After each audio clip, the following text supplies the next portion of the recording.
Avant que les mèmes ne fassent pour de lui une cible facile, avant que les réseaux ne le transforment en personnage, Bow Wow était quelque chose d'indéfinissable.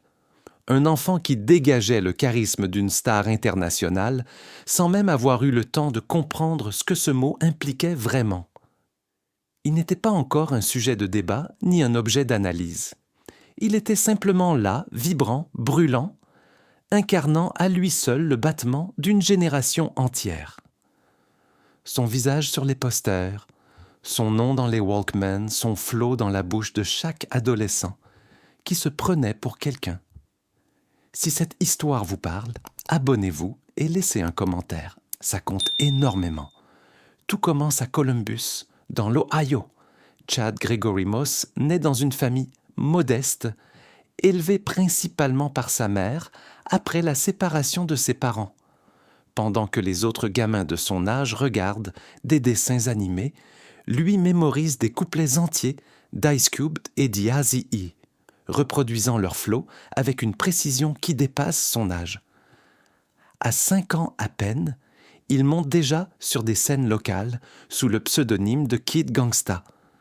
Un petit garçon débordant d'une assurance déconcertante, récitant des paroles d'adulte avec un sens du rythme parfait. Le public commence par rire, puis finit par applaudir, bouche ouverte. Dès cet instant, une chose était limpide. Ce n'est pas un enfant qui cherche à jouer. C'est quelqu'un qui cherche la lumière et qui sait exactement comment la trouver.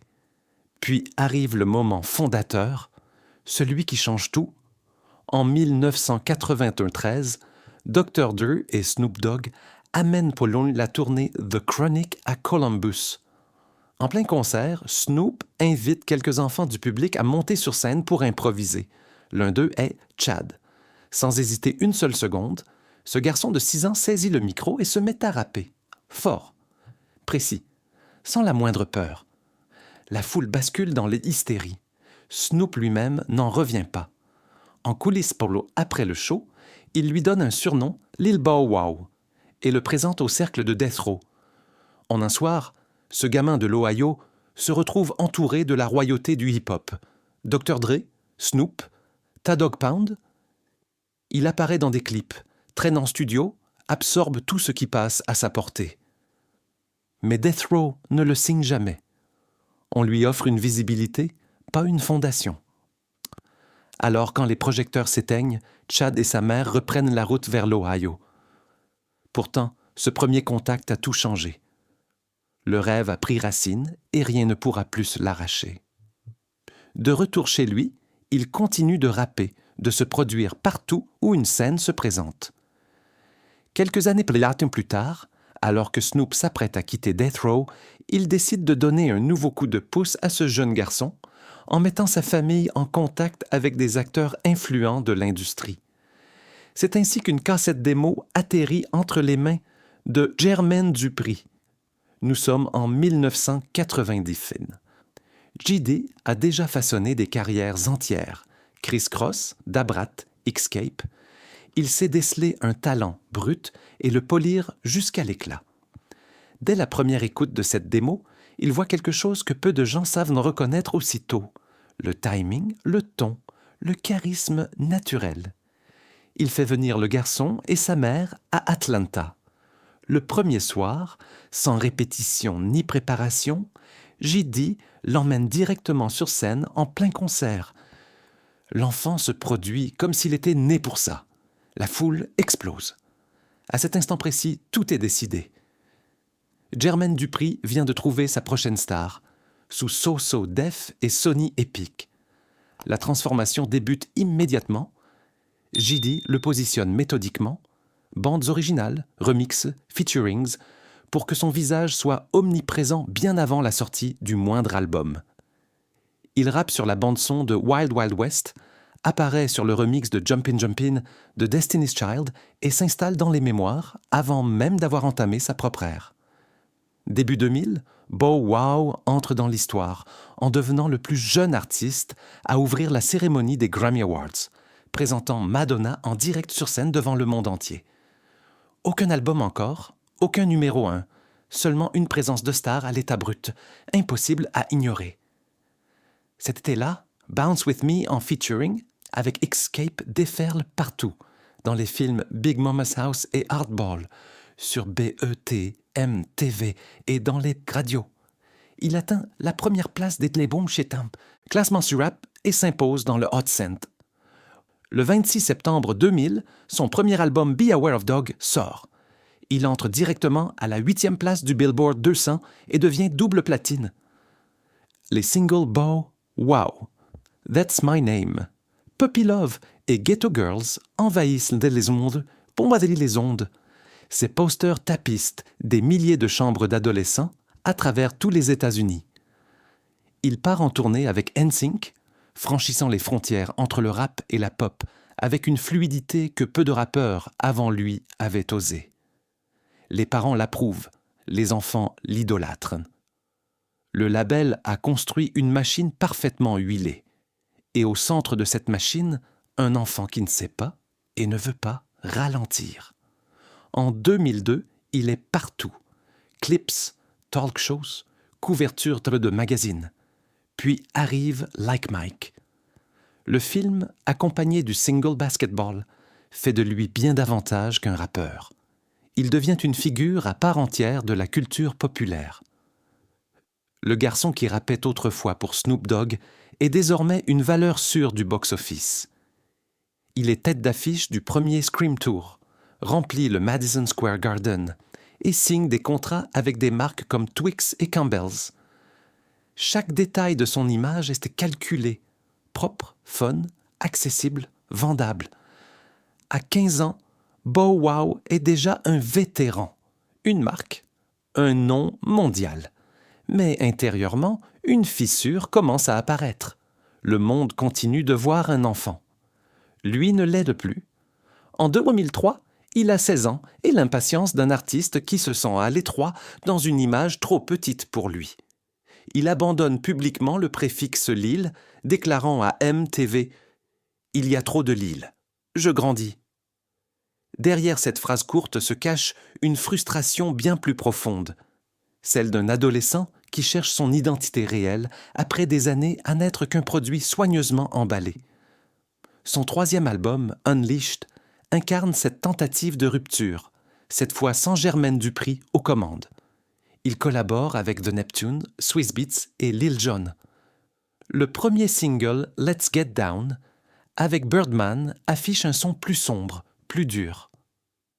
Le suivant, My Baby, avec Jagged Edge, aborde des thèmes jusqu'alors inédits dans son univers, comme la violence conjugale. Le message est sans ambiguïté. Il veut qu'on l'entende autrement. Mais cette transition, de l'idole adolescente à la crédibilité adulte, est l'une des plus périlleuses qui soit dans le monde de la musique. Son public grandit, l'industrie se transforme et lui continue d'avancer malgré tout. Il tourne dans Johnson Family Vacation, aux côtés de Solange Knowles, lance une ligne de vêtements baptisée Chago et reste présent à l'écran comme sur scène.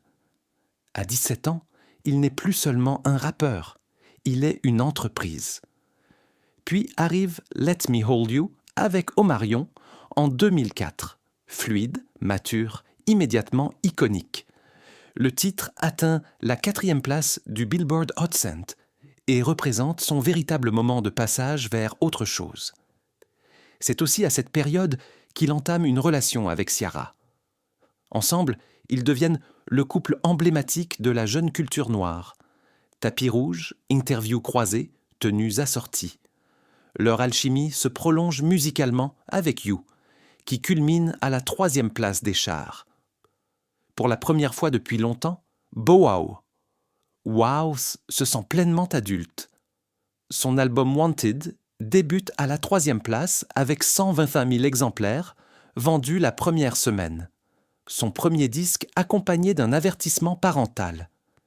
Puis Shorty Like Mine, avec Chris Brown, vient confirmer sa place au cœur de cette décennie. En surface, tout semble parfait. Tube, film à succès, romance, glamour. Mais la célébrité est un miroir impitoyable. Elle reflète ce que l'on montre, jamais ce que l'on ressent. Derrière les sourires des photos officielles, les tensions s'accumulent, notamment avec Germaine Dupri. Bow Wow estime mériter davantage de reconnaissance et d'autonomie. JD pense que son protégé commence à perdre ses repères. Une relation autrefois efficace et fructueuse devient progressivement pesante, quasi irrespirable. En public, ils maintiennent encore les apparences, mais quelque chose s'est brisé entre eux. En 2006 sort The Price of Fame. Le titre dit tout. Out of Our Minds et Shorty Like Mine fonctionnent bien, mais le message personnel est limpide. Il confie publiquement « Je fais ça depuis mes 5 ans. Il y a des choses que je voulais dire depuis des années. Maintenant, je peux enfin en parler. » Ce qu'il n'avoue pas encore, c'est qu'il commence à se sentir prisonnier de son image, des attentes, du personnage qu'on a construit à sa place. En 2007, le monde autour de lui commence à se retourner. La nouvelle vague du hip-hop déferle, numérique, rapide, sans concession, et Bow Wow peine à suivre le courant. Il s'associe à Omarion pour Face Off, espérant retrouver l'élan d'antan. Le single Girlfriend fonctionne raisonnablement bien. La tournée remplit des salles, mais quelque chose a définitivement changé. Pour la première fois de sa vie, Bow Wow ne mène plus la vague, il la poursuit.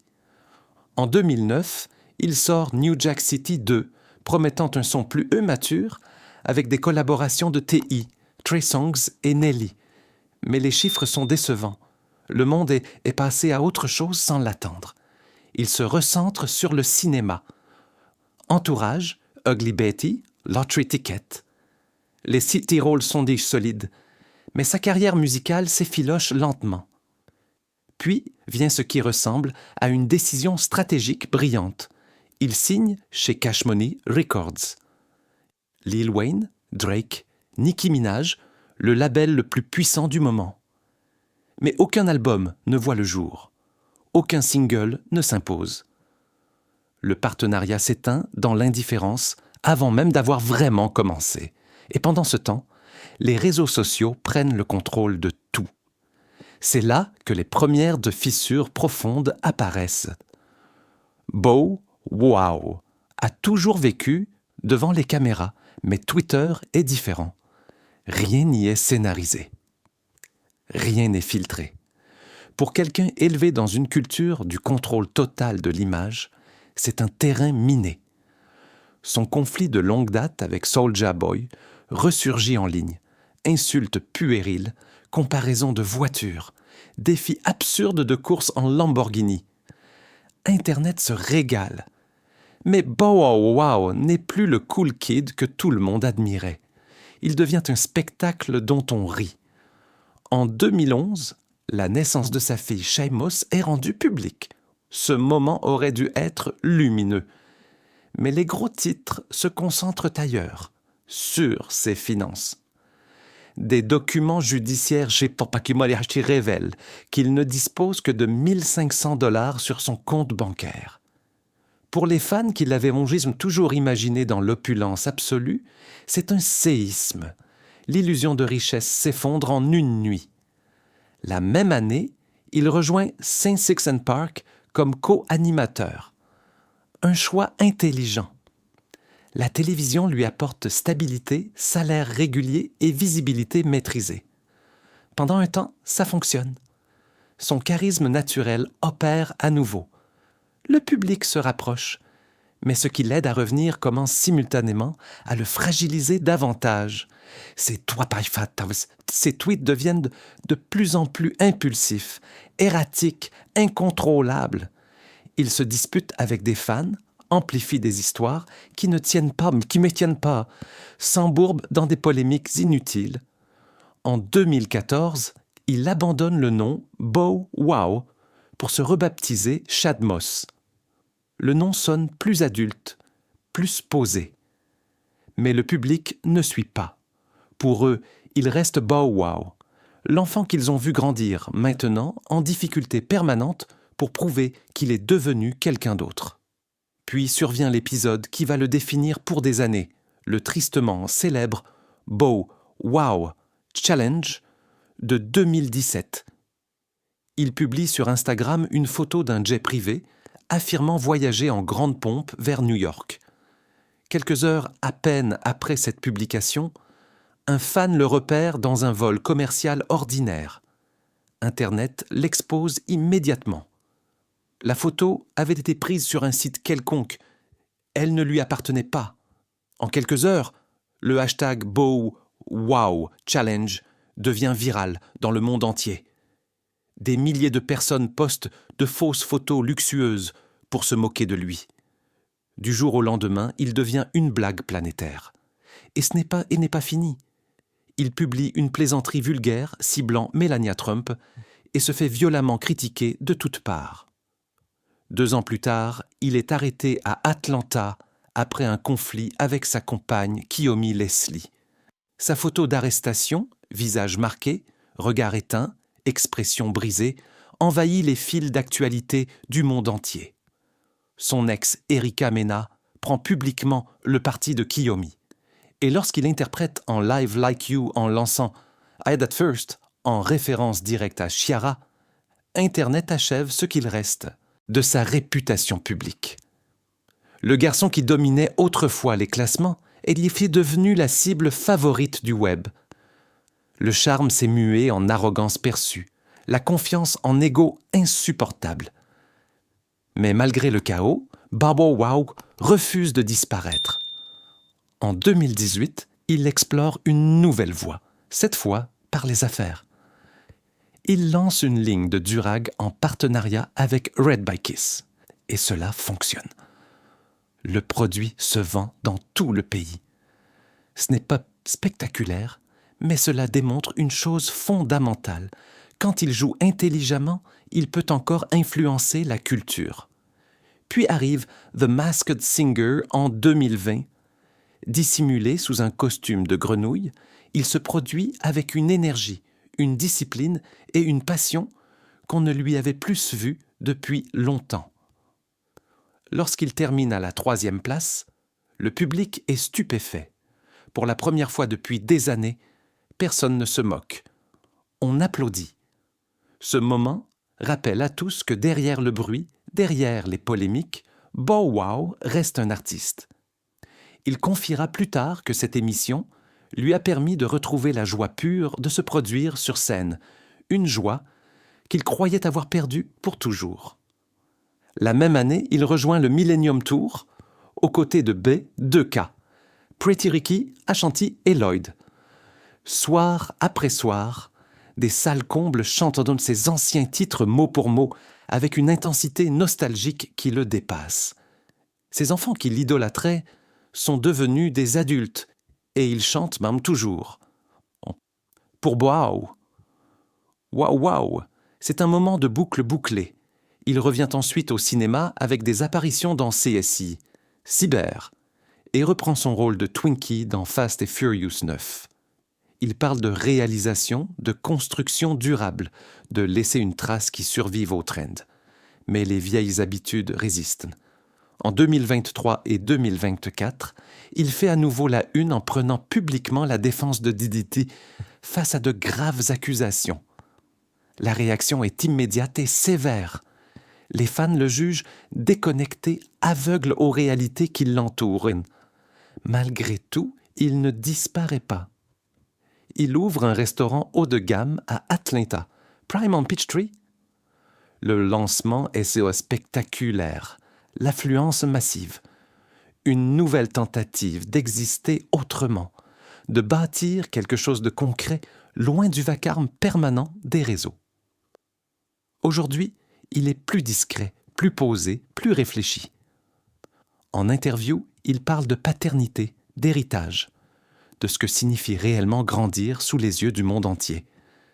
Il admet « Pendant longtemps, je pensais que #BowWow, c'était tout. Mais Shad Moss, c'est celui que j'essaie vraiment de connaître. » Et c'est peut-être là que réside la vraie histoire, pas dans la gloire, pas dans la chute, mais dans la survie. car Bow Wow a été le premier rappeur enfant noir à devenir multiplatine, le premier à être tête d'affiche d'une tournée en arène à cet âge. L'un des rares à avoir franchi le pont entre le hip-hop et Hollywood, bien avant que cela ne devienne une formule.